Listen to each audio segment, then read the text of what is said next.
Good morning po, Emmanuel. Kamusta po kayo? Na-miss po natin for 1 week ang EDG, pero ngayong araw po ay tuloy-tuloy na tayo sa ating pag-aaral. Ngayon naman po sa libro ng Ephesians. Bago po tayo magpatuloy, tayo po muna ay manalangin. Yes, Lord, maraming salamat po sa kabutihan nyo sa aming lahat. Salamat, Lord, dahil kayo ang Diyos na buhay at alam po namin never nyo po kaming pababayaan. Sa aming pag-aaral na ito, gabayan nyo nga po kami. Ang inyong pangalang lamang po ang maataas at mapapurihan. Salamat, Panginoon, sa pangalan ni Jesus. Amen. Hayaan niyo po akong bigyan kayo ng konting background dito sa Ephesians o sa city ng Ephesus. Ito po ay sentro ng worship ng Greek and Roman gods. Sa loob po ng 2 taon, si Apostle Paul ay nagmission po dito at marami pong na-convert into Christianity. Ito pong Ephesians ay sinulat niya po years after siya ma-imprison by the Romans.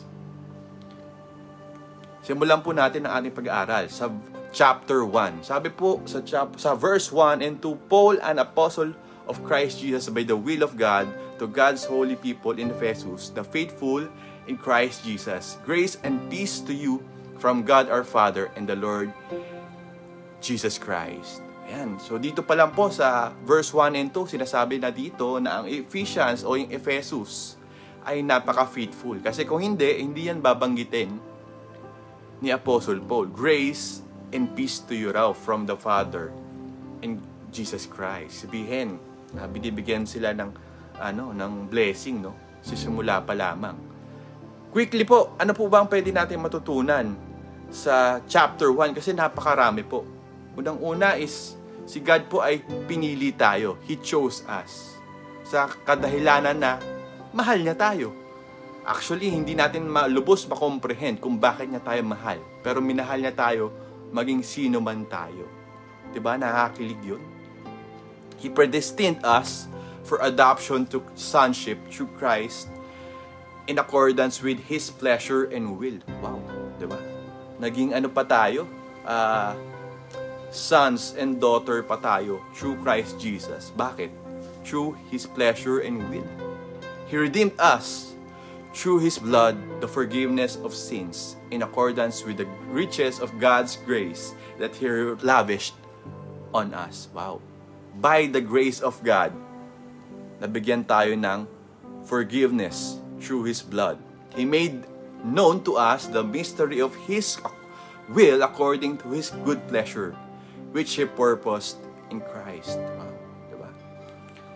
In Him, we were also chosen. Ayan, inulit-ulit. No? Having been predestined according to the plan of Him who works out everything in conformity with the purpose of His will, in order that we who were the first to put our hope in Christ might be for the praise of His glory. So, ibig sabihin, lahat po ito, ang ginagawa niya para sa atin, ay dahil gusto niyang mag-glorify din ang kanyang pangalan. Just imagine, no? Hindi natin po deserve lahat ng ito. Pero binibigay niya ito dahil mahal na mahal niya tayo.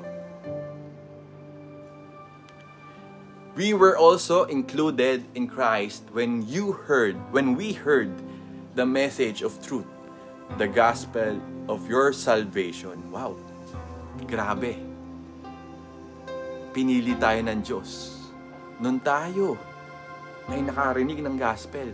Diba? Nabigyan tayo ng salvation. When you believed, you were marked in Him with a seal, the promised Holy Spirit, who is a deposit guaranteeing our inheritance until the redemption of those who are God's possession, to the praise of His glory. Wow! Diba? Binigyan tayo ng seal ng Holy Spirit. What have we done to deserve all of this? Wala po, wala. Pero in return, we can do something for God.